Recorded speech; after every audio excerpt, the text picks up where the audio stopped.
we gather here in a new environment, much different from previous times when the opposition to the mullahs was shackled and enchained, sadly by the West. Thanks to the courageous efforts of all of you and inspired by the leadership of Mrs. Rajavi, what seemed to be impossible has thankfully happened. The United States Department of State has at last implemented the court's ruling and delisted the PMOI. Thank you, Mrs. Rajavi, for being so eloquent, so determined, and so inspiring. God bless you.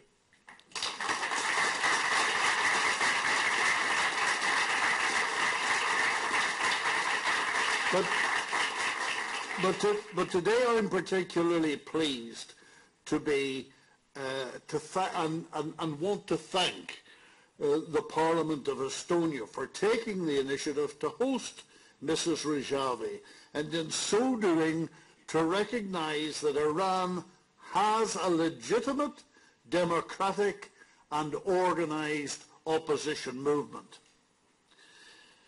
As you've seen, the previous unjust and illegal label provided the excuse for the Iraqi government to attack and kill some 50 residents of Ashraf and to prevent the injured and the sick from receiving medical attention.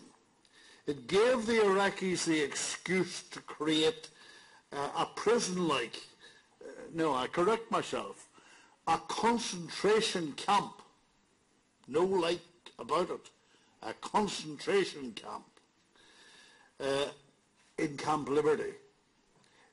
These hideous actions must stop now, and Camp Liberty has to be properly recognised as a refugee camp under the auspices of the United Nations. This means that thugs who threaten the lives of the residents of Camp Liberty must be pulled back, and that the residents will be entitled to have access to their lawyers, to their family, and to their friends. And I've got to say this: the United Nations, of which we're all a part, but the United Nations has let us down. And it's up to every nation who is part of the United Nations to see that things are changed. It is repulsive, to put it mildly, to find that Ban Ki-moon has appointed a special advisor. One, I've forgotten his name, he's quite forgettable.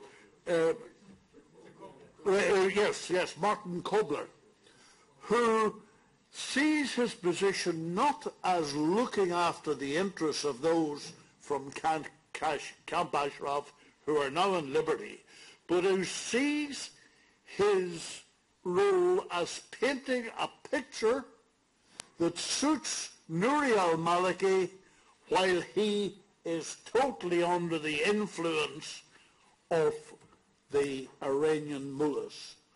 This must stop.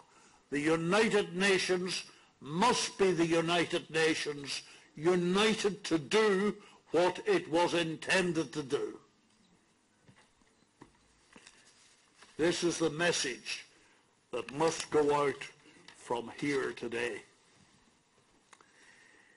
Regime officials in Iran are no longer united. Time is ripe for the regime change. A regime that is not only a threat to its own people, but is the most serious threat to peace and stability in the region and throughout the world. Let's not forget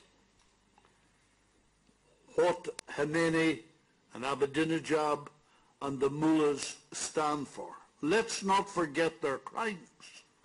120,000 executions over the past 30 years. 383 admitted, not to mention those who died as a result of torture and other killings that have not been admitted, 383 so far this year, and 1,000 more waiting early execution.